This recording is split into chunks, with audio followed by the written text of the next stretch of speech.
Assalamualaikum warahmatullahi wabarakatuh. Alhamdulillahi ala ihsanih wa syukru lahu ala taufiqihi wa amtinanih. Asyhadu an la ilaha illallah wahdahu la syarika lahu ta'ziman li sya'nih. Wa asyhadu anna Muhammadan abduhu wa rasuluhu da'ila ridwanih. Allahumma salli alaihi wa ala alihi wa ashabihi wa ikhwanih. Para ibu-ibu sekalian, jemaah Majelis Ta'lim Sisesa yang dirahmati oleh Allah Subhanahu wa taala. Kembali lagi kita melanjutkan kisah orang-orang terpilih, orang-orang termulia, para anbiya ya, yang Allah menyuruh kita untuk mengikuti jejak mereka. Ulaikal ladzina hadallahu fabihudahum muqtadih. Kata Allah Subhanahu wa taala kepada Nabi Muhammad sallallahu alaihi wasallam, mereka itulah orang-orang yang telah diberi petunjuk, maka ikutilah hidayah mereka, ikutilah berteladanlah kepada petunjuk mereka. Maka mempelajari kisah mereka ya akan menambah wawasan bagi kita tentang kebaikan-kebaikan untuk kita jalankan. Pada pertemuan terakhir kita sudah membahas tentang Nabi Ibrahim alaihissalam, dan insyaallah pada kesempatan kali ini kita akan melanjutkan kisah Nabi Ibrahim alaihissalam, kemudian melanjutkan dengan kisah putranya Ismail alaihissalam. Seingat saya pada pertemuan yang terakhir kita jelaskan bagaimana Nabi Ibrahim alaihissalam mengantarkan istrinya Hajar menuju ke kota Mekah yang tidak ada tumbuhan sama sekali, yang gersang, ya tidak ada air, tidak ada apa-apa di sana, karena istrinya Sarah cemburu kepada Hajar, bukan karena cemburu karena kecantikan Hajar, bukan, tetapi kecemburuan itu datang belakangan karena Hajar memiliki apa yang tidak dimiliki oleh Sarah, yaitu Hajar memiliki seorang putra yang bernama Ismail. Yang putra ini tentu sangat dicintai oleh Nabi Ibrahim alaihissalam. Disebutkan Nabi Ibrahim alaihissalam mendapatkan putranya tersebut ketika dia keluar diusir dari negerinya Babil, dia berkata, Rabbi habli minas salihin. Ya Allah, anugerahkan kepadaku putra yang saleh. Subhanallah. Kapan dikabulkannya? Dikabulkannya puluhan tahun berikutnya. Nabi Ibrahim ketika keluar dari Babil, umurnya mungkin sekitar 20-an, kurang lebih 20-an. Kemudian dia menikah dengan Sarah dan dia baru punya anak Ismail dari Hajar ketika berusia sekitar 83 tahun menurut pendapat sebagian ulama. Jadi lihat bagaimana masa penungguan, ya kira-kira menunggunya sekitar 60 tahun baru kemudian Allah anugerahkan anak namanya Ismail.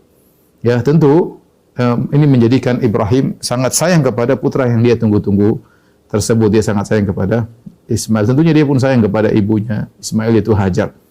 Akan tapi hikmah Allah menguji Ibrahim alaihissalam untuk kemudian membawa istri yang dia cintai tersebut dan putra yang dia nanti-nantikan puluhan tahun tersebut untuk terpisah darinya.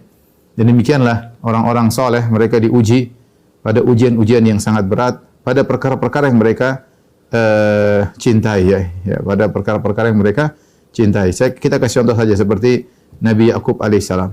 Sangat cinta kepada Nabi Yusuf, diuji dengan terpisah dari Nabi Yusuf alaihissalam. Diuji pada perkara yang cintai. Nabi Muhammad SAW cinta kepada negerinya, cinta kepada Khadijah, akhirnya diuji.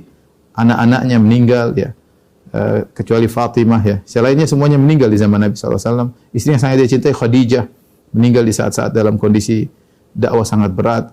Kemudian dia harus meninggalkan kampung halamannya, yaitu Nabi SAW diuji pada perkara-perkara yang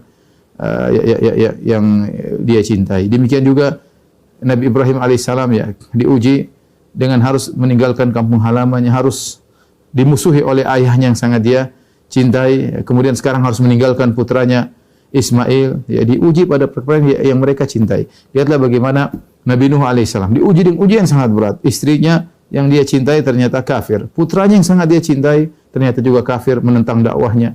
Ya, ujian-ujian berat ya. Demikianlah kata Nabi SAW ketika ditanya, man asyadun nasi bala'an ya Rasulullah, siapakah orang yang paling berat ujiannya? Kata Nabi SAW, asyadun nasi bala'an al-anbiya.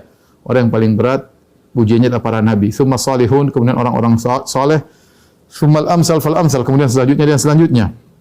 Yubtala rajulu ala qadri imanihi, seorang diuji berdasarkan kadar keimanannya. In kana fi imanihi salabatun zida fi bala'ihi. Kalau ternyata ketika diuji imannya kokoh akan ditambah ujiannya. Wa in kana fi imani riqqatun khuffifa anhu. Kalau ternyata diuji imannya lemah, Allah kurangi ujiannya. Dan Ibrahim alaihissalam diuji dengan ujian-ujian terberat. Makanya Allah mengatakan wa Ibrahim alladzi waffa. Ibrahim yang menunaikan janjinya. Wa idz batala Ibrahim rabbuhu bikalimatin fa atammahun. Ketika Ibrahim diuji oleh Allah dengan perintah-perintah dan Allah dan Ibrahim menjalankan perintah-perintah tersebut secara sempurna. Itulah Ibrahim alaihissalam diuji dengan meninggalkan putranya dan istri yang sangat dia cintai di suatu lembah yang tidak ada tumbuhan, tidak ada apa-apa, tidak ada air, tidak ada teman sama sekali. Sudah kita lanjutkan kita sampaikan pada pertemuan lalu. Akhirnya Ibrahim meninggalkan lokasi tersebut dengan penuh kesedihan. Kemudian dari arah jauh dia balik menghadap lokasi Ka'bah. Kemudian dia mengangkat kedua tangannya dan dia berdoa dengan doa yang Allah abadikan dalam surat Ibrahim, doa yang panjang. Silakan dibaca doa tersebut, doa yang sangat indah, ya, yaitu mulai dari surat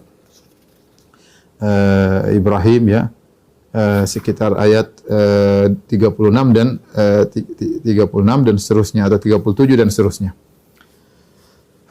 Taib, apa yang terjadi setelah itu? Ya, setelah Ibrahim meninggalkan Hajar dan hanya berbekal setempat air minum, kemudian diserta dengan satu tempat korma, maka kemudian Hajar pun makan dari air minum dari korma tersebut dan minum dari air minum tersebut sampai akhirnya habislah perbekalan tersebut.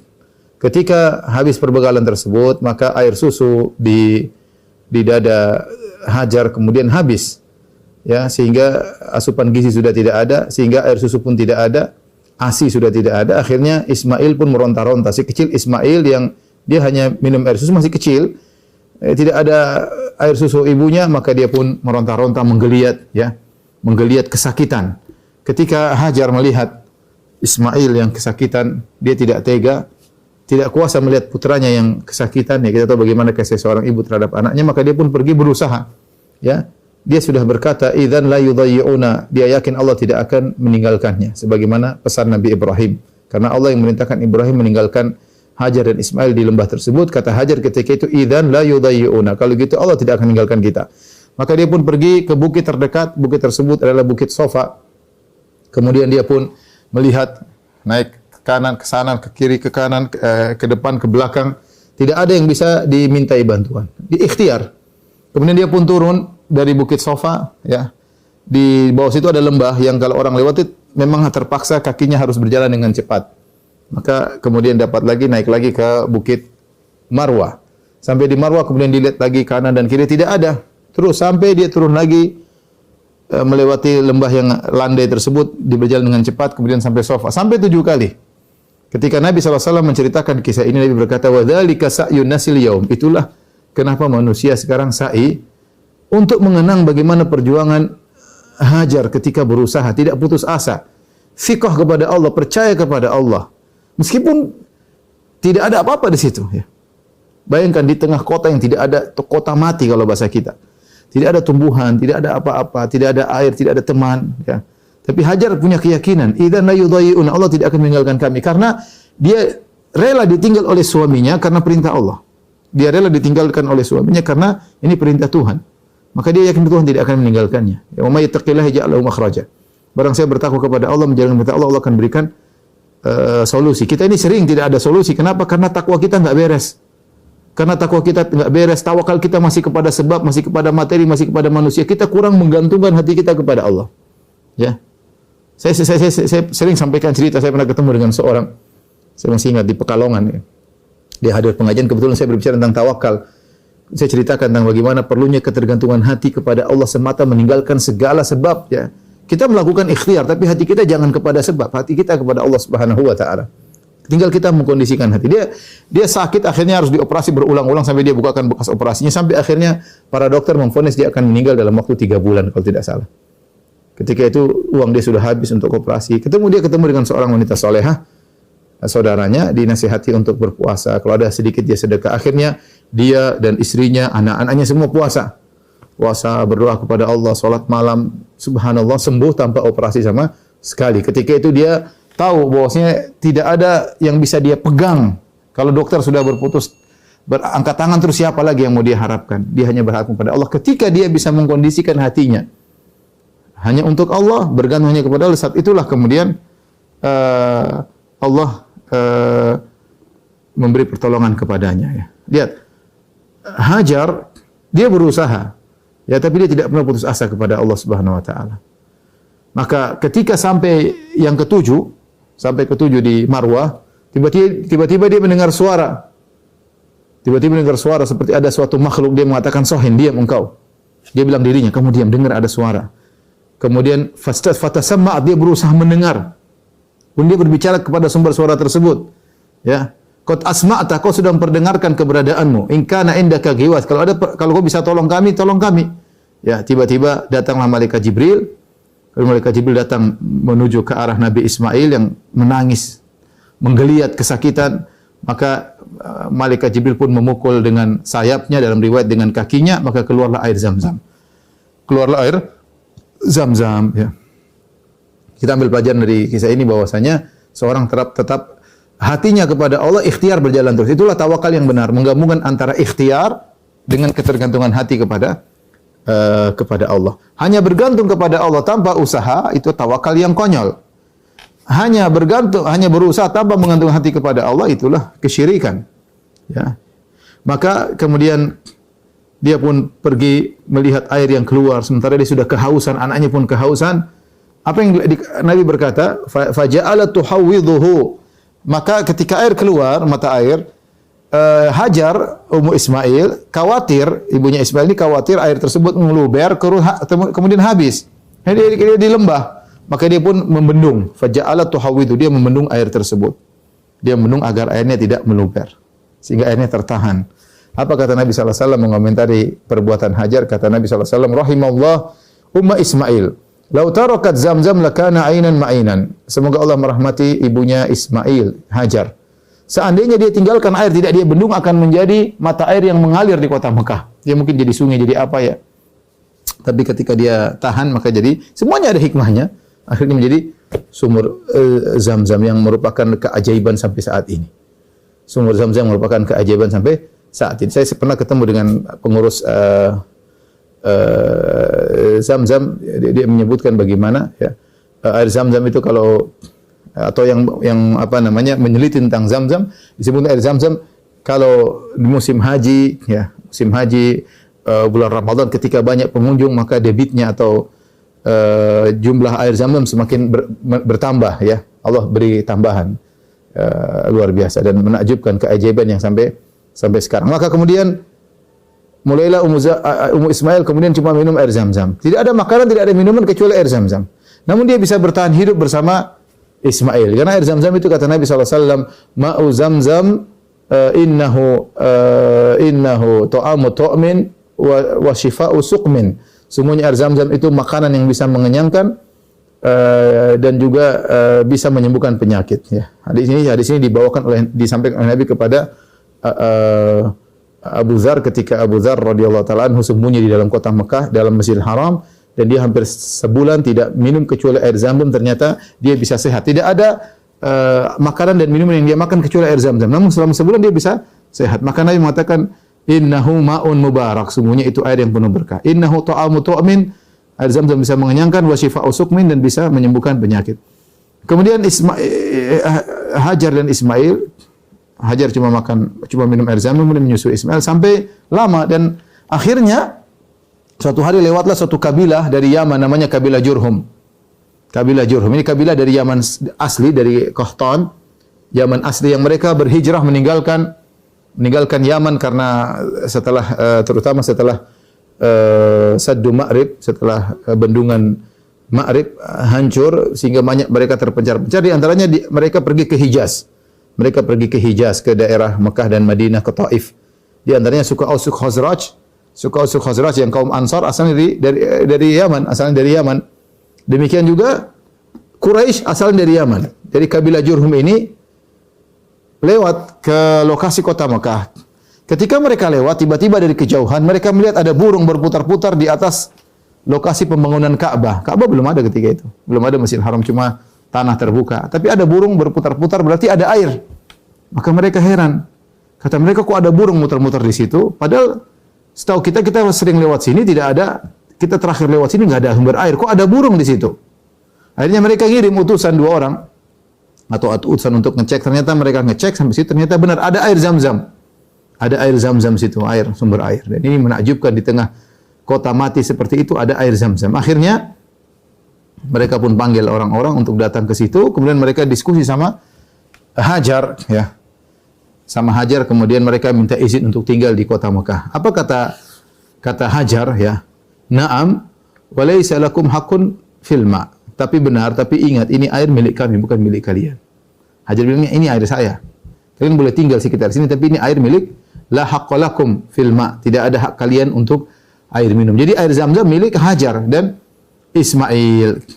Dan subhanallah, apa yang dikhawatirkan Hajar ketika dia ditinggal oleh Ibrahim, dia mengatakan, "Ya Ibrahim, kaifa tutrukuna biwadin laisa fihi insun wala syai' wala ma."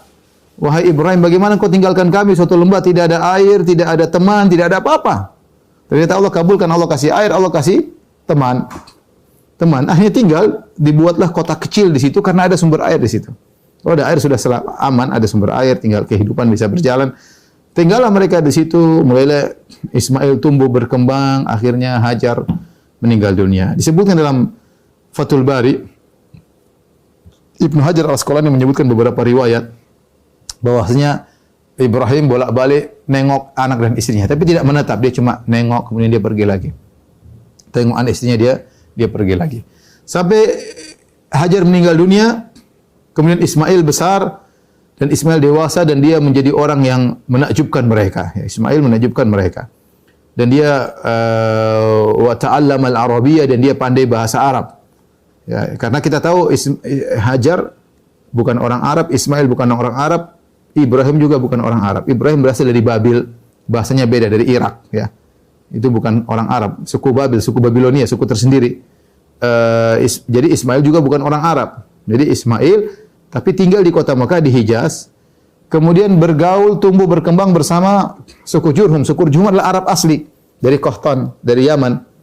Maka karena dia tinggal tidak ada tetangga kecuali semua orang Arab, akhirnya dia pintar bahasa Arab. Bahkan Allah mengajarkan bahasa Arab kepada Ismail, ya. Dalam hadis kata Rasulullah sallallahu alaihi wasallam, "Awwalu man fatakallahu lisanahu bil arabiyyatil mubinah Ismail." Orang yang pertama kali Allah jadikan bahasa Arabnya jelas adalah Ismail. Jadi selain Ismail belajar bahasa Arab dari mereka, Allah ilhamkan kepada Ismail alaihissalam sehingga bahasa Arabnya lebih hebat daripada orang-orang Arab asli. Bahasa Arabnya lebih hebat daripada orang Arab asli. Kenapa? Karena Allah yang mengajarkan. Akhirnya ketika mereka lihat Ismail tumbuh dengan berkembang, kemudian hebat, mereka pun menikahkan Ismail dengan salah satu putri dari mereka. Maka menikahlah Ismail dengan wanita Jurhumiyah. Wanita Jurhumiyah di negeri Yaman. Menikahlah Ismail, hidup dengan wanita tersebut, sampai akhirnya, dan dia melakukan kebiasaan dia itu berburu, mencari nafkah, bertanggung jawab atas keluarganya. Sampai satu hari Ibrahim pun datang tengok putranya, ya. Seperti biasa dia datang. Ada yang mengatakan beliau naik burak, wallahu a'lam bishawab, tapi intinya dia datang dari Palestina untuk menengok putranya Ismail, ya. Qadarullah ketika Ibrahim datang ke tempat putranya Ismail, ternyata Ismail lagi tidak di rumah. Ibrahim akhirnya ketemu dengan istrinya Ismail. Maka Ibrahim bertanya, "Aina Ismail?" Wahai sang wanita, mana suamimu? Kata istrinya, "Kharaja yabtaghi lana."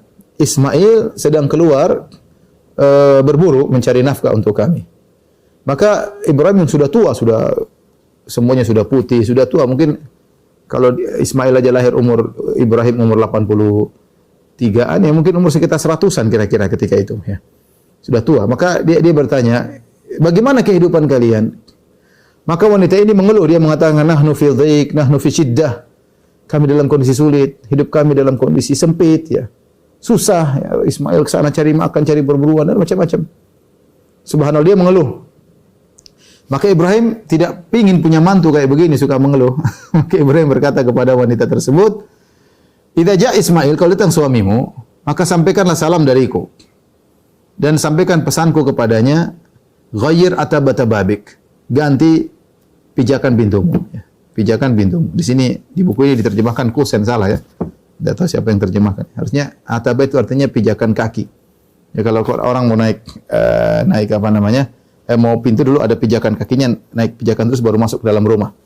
Jadi kata Nabi sallallahu alaihi wasallam, "Ghayyir atabata babik." Sampaikan kepada Ismail suruh ganti pijakan kakinya. Akhirnya Ismail pulang dari berburu, Ibrahim pulang setelah itu. Ismail juga pulang ke rumahnya, dia sudah punya istri. Kemudian dia bertanya kepada istrinya, kayaknya tadi ada tamu ya. Dia merasa ada tamu. Kata istrinya, benar tadi ada kakek tua, orang yang sudah tua. Dia kirim salam kepadamu. Dan dia sampaikan pesan kepadamu. Katanya kamu disuruh ganti galang pintu.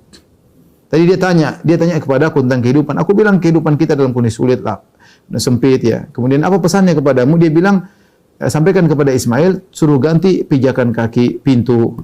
Maka kata Ismail alaihissalam kepada istrinya, sungguhnya tadi yang datang bapakku, dan engkau adalah pijakan kaki di pintu, dan ayahku menyuruhku untuk menceraikan engkau. Ilhaqi bi ahlik, pulanglah ke rumah orang tuamu. Ismail menceraikan istrinya. Istrinya suka mengeluh, ya. Ini ginilah, udah mending dicerai. Yang suruh siapa? Ibrahim alaihissalam nyuruh anaknya untuk menceraikan. Kemudian Ismail menikah dengan wanita lain. Sama kabilah Jurhumiyah juga. Maka hidup berumah tangga. Datanglah Ibrahim pada kesempatan lagi nengok lagi putranya. Qadarullah ternyata ketika Ibrahim datang, Ismail lagi tidak di rumah. Maka dia bertanya kepada istri yang kedua ini, yang pertama dari cerai, mana Ismail? Jawabannya sama, kharaja yabtaghi lana. Ismail sedang keluar berburu. Kemudian Ibrahim bertanya, bagaimana kehidupanmu? Kami dalam kondisi lapang, kami dalam kondisi dalam kondisi hidup tentram, nyaman, subhanallah. Kata Ibrahim, sampaikan kepada Ismail, tsabbit atabata babik. Sampaikan kepada Ismail, suruh kokohkan pijakan pintu. Jangan diganti, suruh kokohkan pijakan pintu. Akhirnya Ismail datang, tanya tadi siapa? Ya. Kata, kayaknya tadi orang tua, penampilannya bagus. Ini isi yang kedua ini baik dia. Dia tidak bilang Ibrahim orang tua udah gini, dia puji. Tadi ada orang Masya Allah hasanul hay'ah, penampilannya bagus, datang ke sini. Dia sebutkan kebaikan-kebaikan yang dia dipandang sisi positif. Kalau yang pertama tadi ada orang tua ke sini mungkin dipandang ya. Yang kedua enggak, dia pandai ngatur kata-kata. Datang orang penampilannya bagus. Terus ngapain dia tanya kepadaku tentang kehidupan kita? Apa jawabanmu?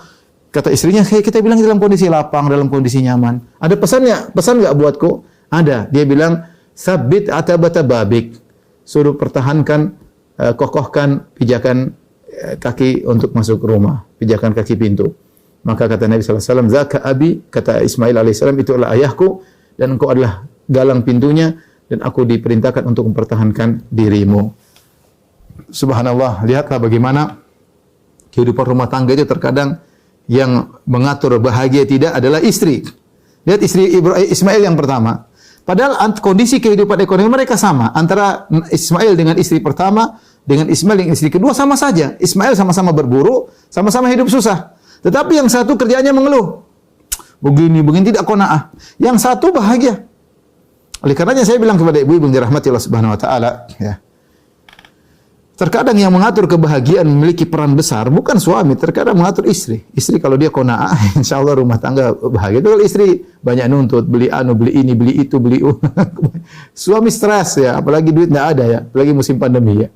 Tapi kalau istri qanaah, ya udah Mas, nah apa ini sudah bagus Mas. Qanaah selalu lihat apa menyenangkan. Ini membuat kebahagiaan, baiti jannati ya. Rumahku adalah surgaku. Apalagi suami istrinya tidak banyak nuntut, maka itu surga bagi sang suami. Makanya kata Rasulullah sallallahu aktsaruhunna barakatan aisaruhunna mu'nah. Kata Nabi yang paling banyak wanita, yang paling banyak berkah bagi para wanita adalah yang paling mudah pembiayaannya. Para ulama mengatakan umum, mencakup mahar tidak mahal-mahal, kemudian juga kehidupan sehari juga tidak boros. Itu wanita yang berkah. Adapun wanita yang satu bulan butuh keperluan sampai puluhan juta sampai ratusan juta, itu membinasakan suaminya sedikit demi sedikit.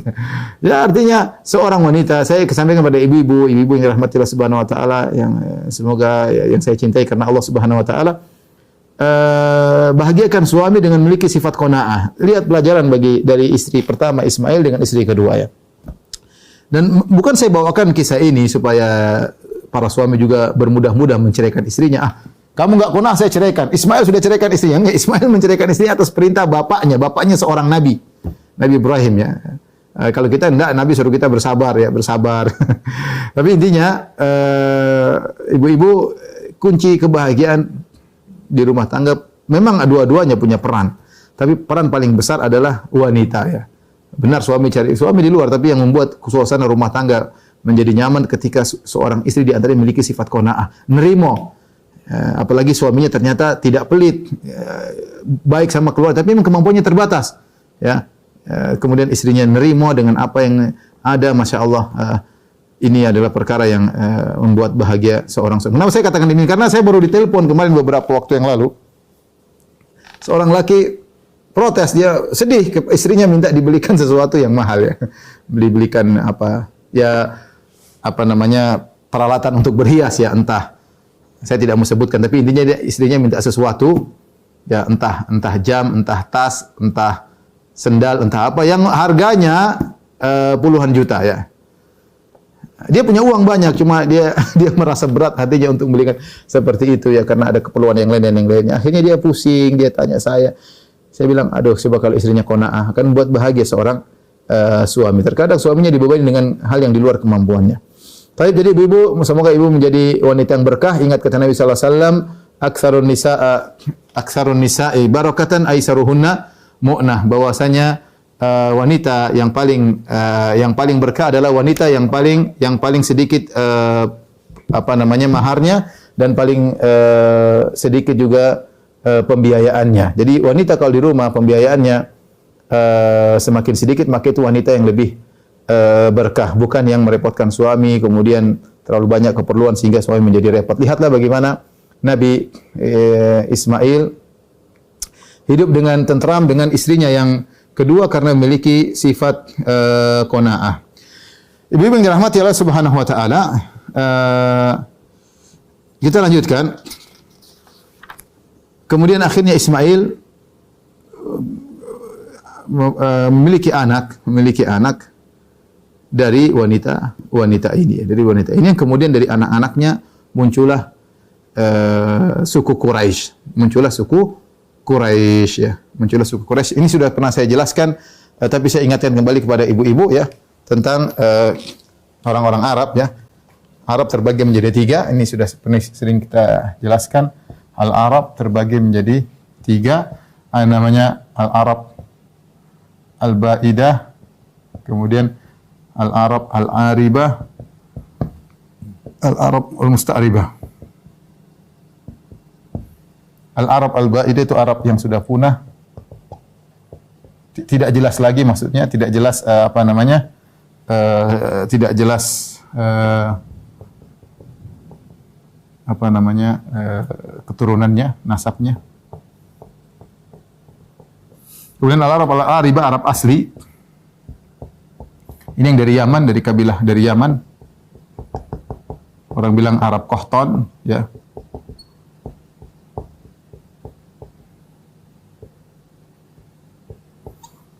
Di antaranya adalah suku Jurhum. Di antaranya suku Jurhum. Suku Jurhum itu suku istrinya Ismail. Suku istrinya Ismail alaihissalam. Adapun Arab al-Musta'ribah yaitu Arab campuran. Yang ini adalah hasil keturunan dari pernikahan Ismail alaihissalam yang bukan Arab. Ismail bukan Arab, dia Babil ya, kan Arab, dengan istrinya dari Jurhum, suku Arab asli. Arab asli. Punya anak, nanti anaknya sampai akhirnya anaknya Quraisy. Quraisy ini dari keturunan Ismail alaihissalam. Dari Quraisy inilah kemudian lama-lama ada namanya keturunannya Muhammad sallallahu alaihi wasallam. Muhammad sallallahu alaihi wasallam itulah Quraisy. Jadi kita tahu Nabi Muhammad sallallahu alaihi wasallam berasal dari Arab al-Musta'rabah karena nenek moyang Nabi Muhammad sallallahu alaihi wasallam adalah Ismail yang bukan Arab, tapi dia anaknya Ibrahim dari Babil yang menikah dengan Jurhum ya. Menikah dengan adapun Arab-Arab yang dari Yaman seperti kita di Indonesia, rata-rata Arab-Arab Qahtan ya. Cuma bercampur, kebanyakan mungkin menikah dengan wanita-wanita Indonesia, tapi bapak-bapaknya dari dari Yaman ya. Arab asli. Taib. Kemudian kisah selanjutnya Ibrahim alaihissalam kembali menengok Ismail. Ya. Sebelumnya ada bagian yang kita skip tadi tentang masalah Ibrahim ketika diuji oleh Allah untuk menyembelih Ismail. Ya. Kisah ini tidak disebut dalam hadis Bukhari, tapi disebut dalam Al-Quran. Disebut dalam Al-Quran, Allah berfirman ya, dalam surat As-Saffat ayat 102 kata Allah, "Falamma balagha ma'ahu sa'ya, qala ya bunayya inni ara fil manami anni adbahuk fanzur madza tara."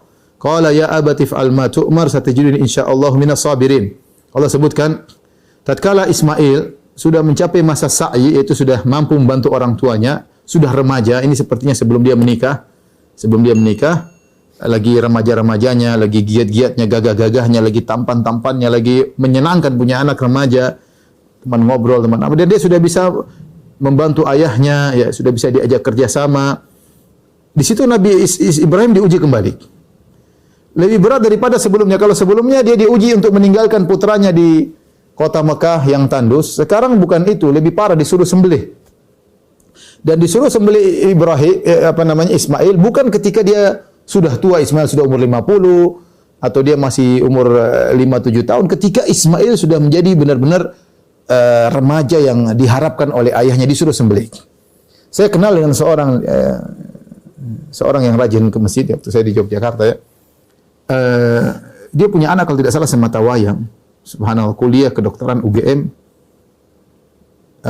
Kemudian setelah lulus anaknya meninggal, subhanallah. Jadi meninggalnya bukan ketika masih kuliah, setelah lulus sudah siap untuk menemani ayahnya, kemudian Allah uji dengan meninggal, subhanallah, berat, betapa berat. Seandainya anak itu meninggal mungkin masih lebih muda atau lebih ini atau sudah tua, masih lebih ringan. Semuanya berat, namanya anak meninggal itu berat. Apalagi ketika lagi diharap-harapkannya, baru lulus kuliah, baru sudah jadi dokter, tiba-tiba dipanggil oleh Allah Subhanahu wa taala, memang ujian ya. Nah, ujian dialami oleh Ibrahim berikutnya juga sangat berat. Nabi Ibrahim bermimpi bahwasanya dia menyembelih putranya, dan kita tahu bahwasanya mimpi adalah wahyu, meskipun dia wahyu terendah ya, dibandingkan dengan model-model wahyu yang lain. Maka Ibrahim datang kepada putranya, dia berkata, "Ya bunayya inni ara fil manami anni adbahuk." Wahai putraku, aku melihat dalam mimpiku aku menyembelihmu. Fanzur madza tara. Menurutmu bagaimana? Apa pendapatmu?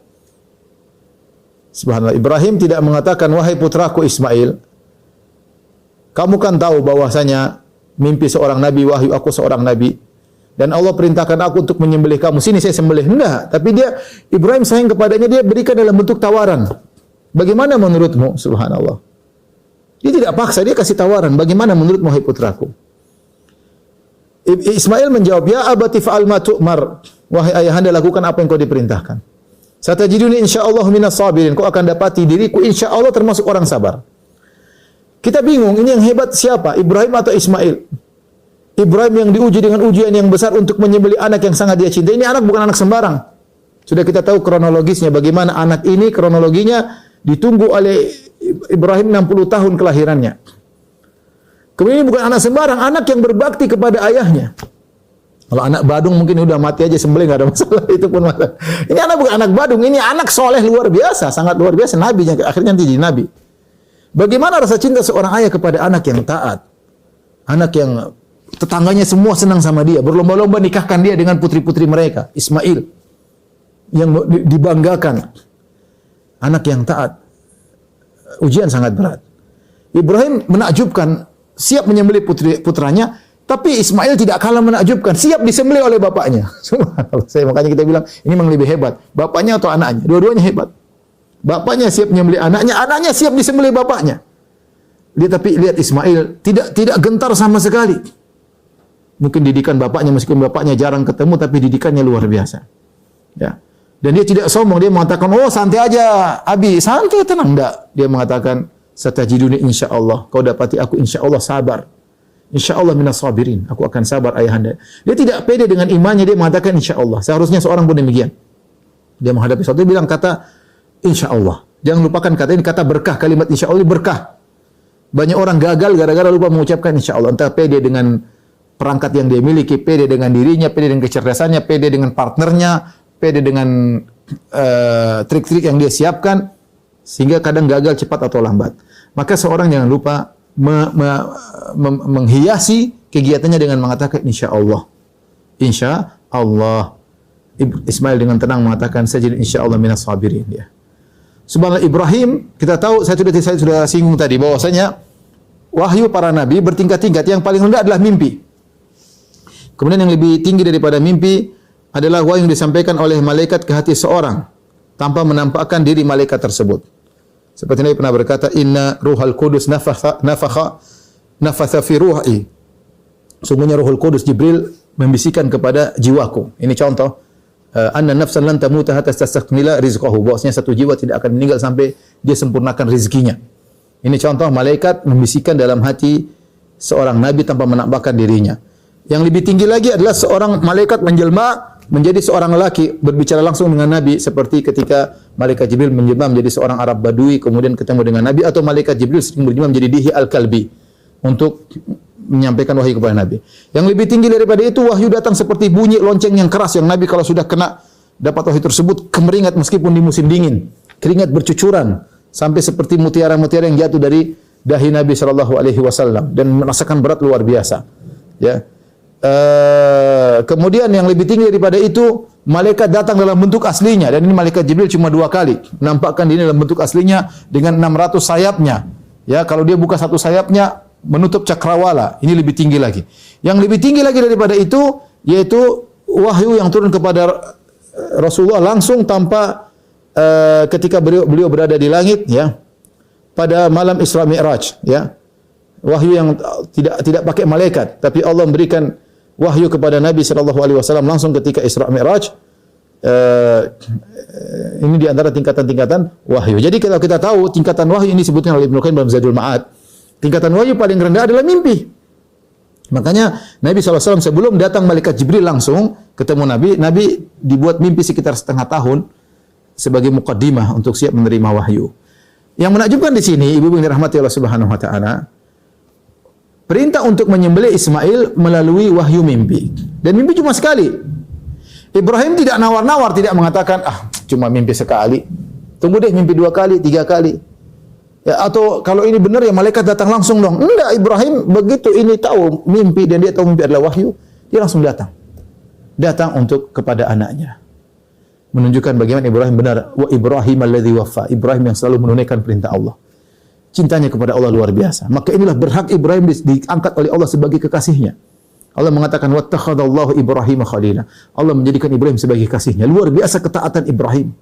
Diuji pada perkara-perkara yang dia cintai. Disebutkan Ibrahim ketika dalam riwayat hadis, ya, yang sahih, ketika Ibrahim berjalan menuju Mina untuk menyembelih putranya, dia lewat Mina, setan muncul, iblis muncul, kemudian muncul memberi godaan kepada Ibrahim. Entah apa yang dikatakan, mungkin ya si iblis mengatakan itu anakmu, coba minta kepada Allah, minta keringanan, coba perintah yang lain.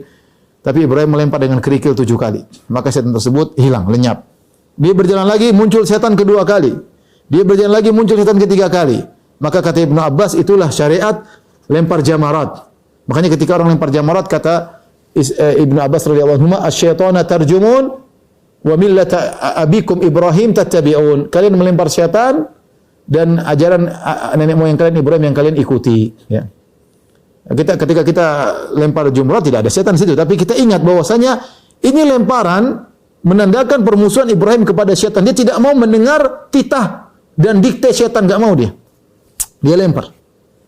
Dengan mengatakan Allahu Akbar, gitu. Allahu Akbar. Maka seorang ketika dia menjalankan perintah Allah, dia pasti diuji. Ujian banyak, kita enggak tahu. Cuma syaitan mungkin enggak muncul sekarang bisik-bisik. Seorang ingin berbakti kepada orang tuanya, banyak ujian. Seorang ingin mendakwahi istrinya, banyak ujian. Seorang wanita ingin taat kepada suaminya, banyak ujian yang menggoda. Beginilah kamu nih, apalah dihinakan oleh suamilah, pelit lah, macam-macam, banyak ujian. Untuk bisa taat kepada suami. Untuk ngurusin anak banyak ujian. Dibuat suudzon kepada anak, dibuat macam-macam hal. Setan pun demikian, ketika Ibrahim akan menyembelih anaknya, setan memuji Ibrahim sampai Ibrahim lempar 3 kali di 3 tempat, setiap lemparan 7 kali lemparan, setan pun hilang. Akhirnya ketemulah anaknya sambil dia bawa pisau atau semacamnya. Ya. Kemudian dia siap menyembelih anaknya. Ya. Bagaimana cara Ibrahim menyembelih anaknya? Kata Allah, falamma aslama wa tallahu lil jabin. Ketika keduanya sudah pasrah kepada Allah Subhanahu berserah diri, dan Ibrahim kemudian membaringkan Ismail di atas pelipisnya. Ini kalau ini kepalanya Ismail, ini Ibrahim misalnya mau menyembelih, Ismail disuruh melihat ke sana. Jadi dia di atas pelipisnya menghadap begini. Ibrahim dari belakang. Karena kalau Ismail menghadap Ibrahim, Ibrahim enggak tega lihat anaknya. Gimana dia mau menyembelih anaknya? Lihat bagaimana anaknya pasrahnya. Orang sangat cinta kepada bagaimanapun orang tua sangat sayang kepada putranya. Bahkan banyak orang tua rela mati demi anak-anaknya. Ini sekarang anaknya disuruh bunuh. Maka segala hal yang bisa menghambat pelaksanaan perintah Allah kalau kita lakukan, yang bisa menghambat kita hilangkan. Lihat bagaimana Ibrahim agar tidak terhambat, dia balikkan wajah ayahnya, anaknya ke arah lain agar dia bisa menjalankan penyembelihan tersebut. Sama-sama pasrah. Luar biasa ujian tersebut. Ya, kemudian tatkala Ibrahim akan menyembelih, kata Allah, wa nadainahu an ya Ibrahim, maka kamilah panggillah dia. Ibrahim sudah siap menyembelih. Allah panggil, wahai Ibrahim, qad saddaqta ar-ru'ya, sungguh kamu telah membenarkan mimpi tersebut.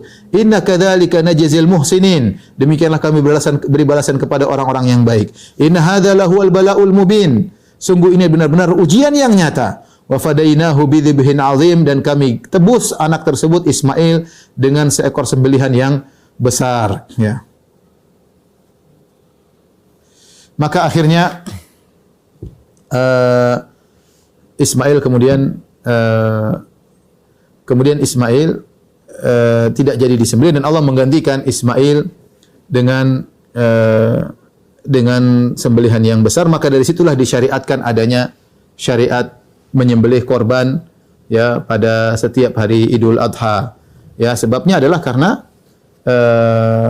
tadi untuk kita ingat tentang bagaimana pengorbanan Ismail dan Ibrahim. Oleh karenanya, ibu yang dirahmati Allah Subhanahu wa taala, jika seorang kemudian menyembelih, dia ingat bagaimana ini semua adalah simbol dari pengorbanan.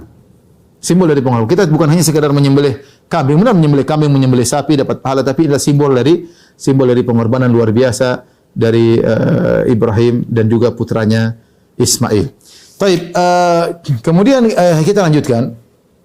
Pada waktu yang lain, ya, Ibrahim kemudian pulang, datang lagi Ibrahim alaihissalam, datang lagi menemui putranya Ismail, ya. Datang lagi menemui putranya Ismail.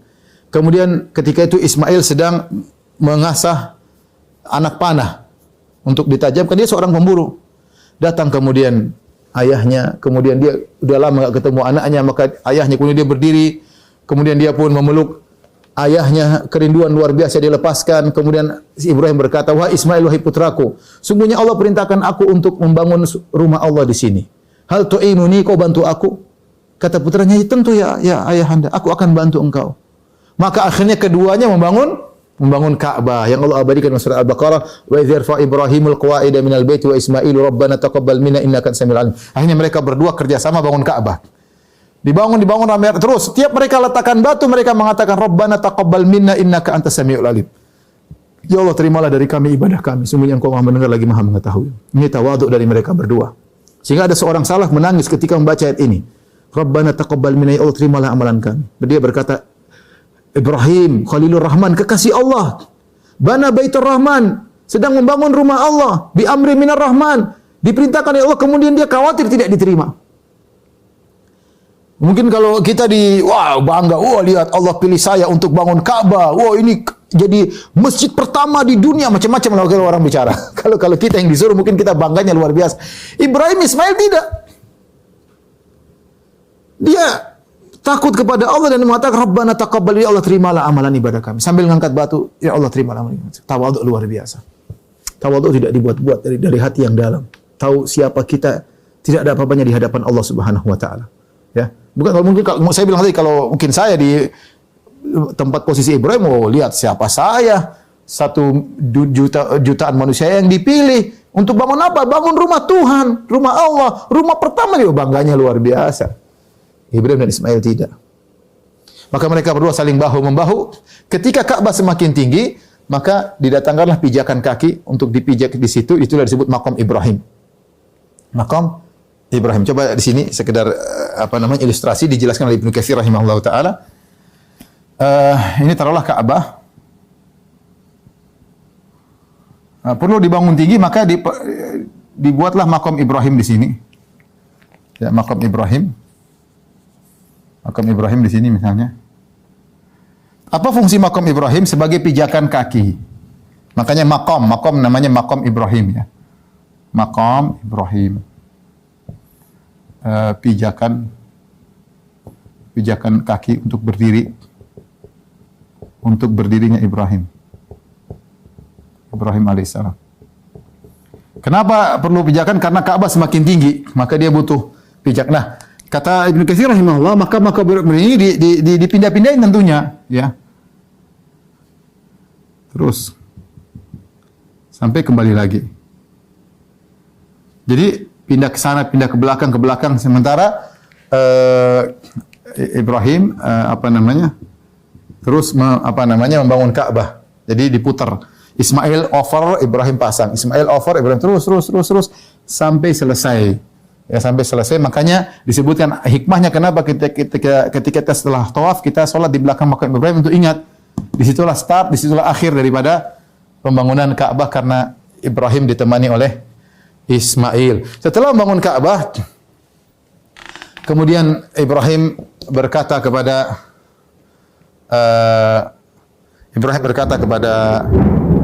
manusia, Allah mengatakan wa'adzin fin nasi bil haji ya'tuka rijalan. Wahai Ibrahim, kumandangkanlah pengumuman kepada manusia untuk datang berhaji. Ya, ya'tuka rijalan, mereka akan datang berjalan kaki.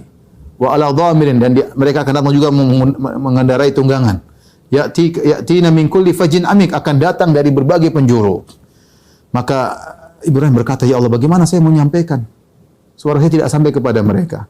Maka Allah mengatakan, sampaikan wa alainal bala, kami akan menyampaikan kepada mereka. Maka Ibrahim kemudian berkata dengan suara yang lantang, ya ayuhan nas, inna rabbakum qad ittakhadha baitan fahujjuh. Wahai manusia sekalian. Tidak ada orang sih, tapi Ibrahim berteriak. Allah akan sampaikan suara itu kepada semua orang yang ditetapkan untuk berhaji kepada Allah Subhanahu wa taala. Sungguhnya Rabb kalian telah membuat Baitullah, fahujjuh, maka datangilah rumah Allah tersebut. Subhanallah. Semua orang pun yang datang, setiap miliaran orang datang, entah berapa dari dulu sampai sekarang sudah berapa miliar orang berhaji, luar biasa ya. Karena Allah Subhanahu wa taala, dan sampai hari kiamat terus akan ada orang yang datang berhaji di mana seruan Ibrahim masuk ke dalam hati-hati mereka. Inilah ibu dirahmati Allah Subhanahu wa taala, kisah Nabi Ismail alaihissalam yang Allah abadikan dalam Al-Quran. Di antara ciri-ciri Nabi Ismail, Allah mengatakan wadhkur fil kitabi Ismail, dan sebutlah dalam Al-Quran tentang kisah Ismail, innahu kana shadiqal wa'di wa kana rasulan nabiyya. Dia adalah seorang yang selalu menunaikan janjinya. Ismail istimewa dalam menunaikan janji. Kalau sudah berjanji tidak akan dia lewati. Bahkan disebutkan dia pernah berjanji ketemu dengan seorang suatu tempat, 3 hari dia tunggu-tunggu, dia tidak pergi. Dia tunggu 3 hari sampai orang itu datang. Dulu kan enggak ada WhatsApp, enggak ada telekomunikasi. Artinya dia sabar menunggu meskipun 3 hari karena sudah janji. Shadiqal wa'di wa kana rasulan nabiyya. Seorang nabi dan seorang rasul. Wa kana ya'muru ahlahu bis salati waz zakati wa kana 'inda rabbih mardiyya. Dan di antara cirinya juga kata Allah, Ismail adalah orang yang menyuruh keluarganya untuk salat dan bayar zakat. Menunjukkan Ismail adalah orang yang perhatian sama keluarganya. Ya, kita sebagai lelaki kalau ingin mencontohi para anbiya, mereka orang-orang yang perhatian dan sayang kepada istri-istri mereka, perhatian terhadap anak-anak mereka. Sudah kita sampaikan Nabi Ibrahim, kemudian Nabi Ismail, nanti ada lagi Nabi Musa, banyak ya, Nabi Muhammad apalagi sallallahu alaihi wasallam. Semua para nabi perhatian sama anak dan istri mereka, bukan seperti sebagian orang sama anak istri kurang perhatian, sama orang lain perhatian, bahkan perhatian sama istri orang kadang-kadang. Oleh karenanya, Ibu rahmatillah subhanahu wa taala, ini sedikit pelajaran yang mungkin bisa kita ambil dari kisah Ismail alaihissalam. Semoga bermanfaat. InsyaAllah pada pertemuan berikutnya kita akan sambung dengan kisah Nabi yang lain. Kalau ada yang bertanya, saya persilahkan. Wallahu ta'ala alam bisawab. Semoga Allah menganugerahkan kepada kita anak yang soleh dan soleha. Demikian Ibu yang dirahmati Allah Subhanahu wa taala. Saya mohon maaf atas segala kekurangan. InsyaAllah kita lanjutkan bulan depan tentang kisah Nabi yang lain. Wabillahi taufiq wal hidayah. Assalamualaikum warahmatullahi wabarakatuh.